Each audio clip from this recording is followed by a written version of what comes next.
Good morning, everyone. Today I'm going to take up the topic acceptance, that is under Indian Contract Act of 1872. 1872.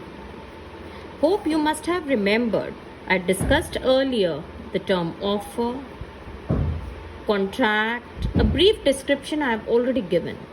Since due to some reasons I could not get up with the next topics, now I'll try to make up the gap between, so I'll be putting on the regular videos of mine. So sorry all of you. Now today I'm going to take up acceptance. Acceptance under Indian Contract Act. Now what is it, students? क्या होता है? Acceptance का मतलब क्या होता है? Acceptance का मतलब होता है किसी को हाँ करना, एक्सेप्ट करना, दैट इज हाँ करना. You say yes to anyone. Now what is it?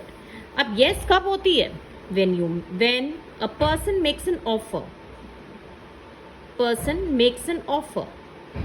Offer का मतलब क्या होता है? कि बोला कि suppose I want to purchase a car. ठीक है, I want to purchase a car. Now this purchasing of car is offer. Now if anybody tells me कि you want to purchase up a car, that is an offer made by the other person. Now if I say yes to it, कि ठीक है I'll purchase it, that is acceptance. Acceptance का मतलब कि आपने promise कर दिया कि you will be fulfilling that particular what do you call it, offer. Is that clear? Now few points we need to remember in this regards. Number one, it should be certain and not vague. Now what do you mean by certain, not vague? Vague का मतलब क्या होता है? कि ऐसी आया गया. Vague means आया गया सरसरी तौर पे. But अगर हम कॉन्ट्रैक्ट में देखें तो हम कुछ भी सरसरी नहीं कर सकते बच्चों. हम लोगों को सब कुछ क्लियर होना चाहिए. It should be clear to all. That is certain. अब मुझे कुछ ऑफर करना है, लॉफुली चलना है, it has to be certain. How can I go it in a vague manner? It should be certain. Second, definite. भाई होने के भी चांसेस हो. ये नहीं कुछ ऑफर कर दें. इफ समबडी टेल्स मी कि I will give you so much amount if you climb up से Mount Everest, how can it be possible?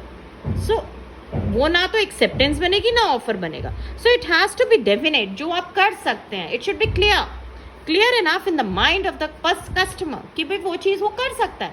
अगर मैं वो चीज कर ही नहीं सकती तो what is the point in giving an offer और acceptance? Is that clear?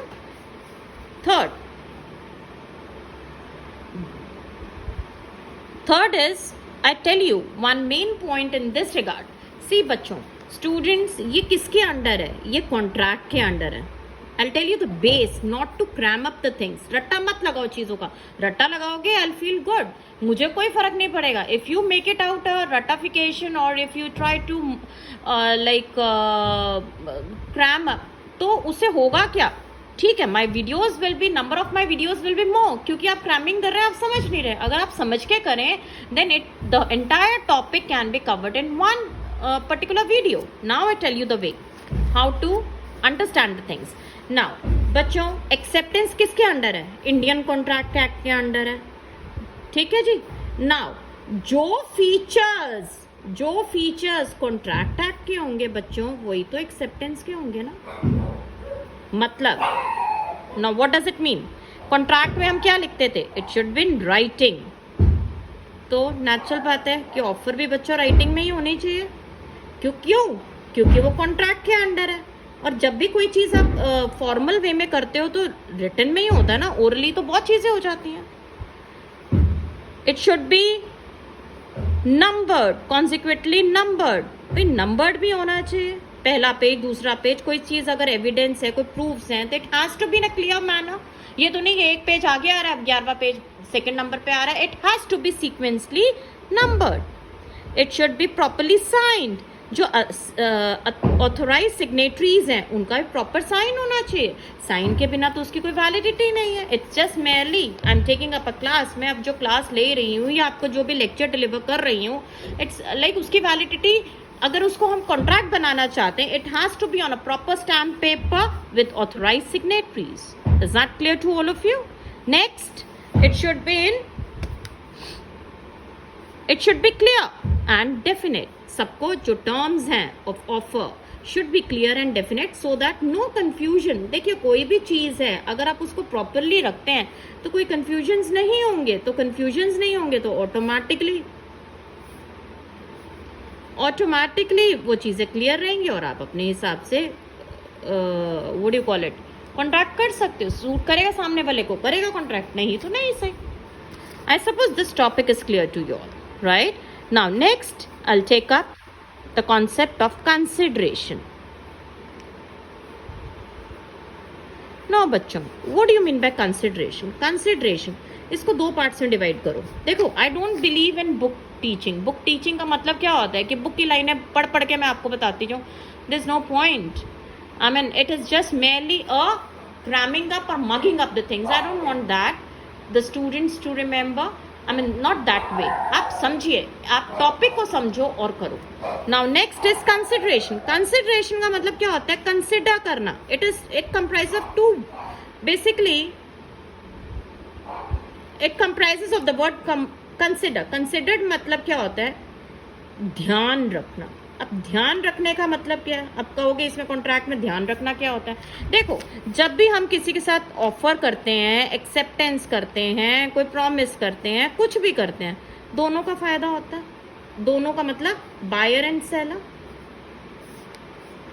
Seller का फायदा। अगर मैं इसको हिंदी में सिंपल टर्म्स में कहूँ ना बेटा, इसी को हम कंसिडरेशन कहते हैं। भाई उसने मेरा कंसिडर किया, मैंने उसका कंसिडर किया।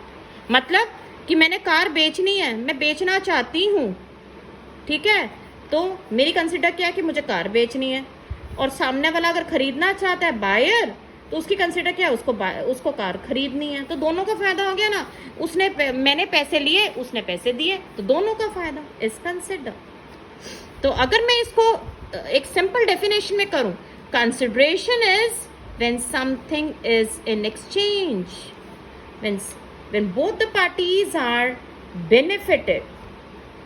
समझ रहे हो? That is consideration. You take by one hand and you give it by other hand. Give and take is consideration.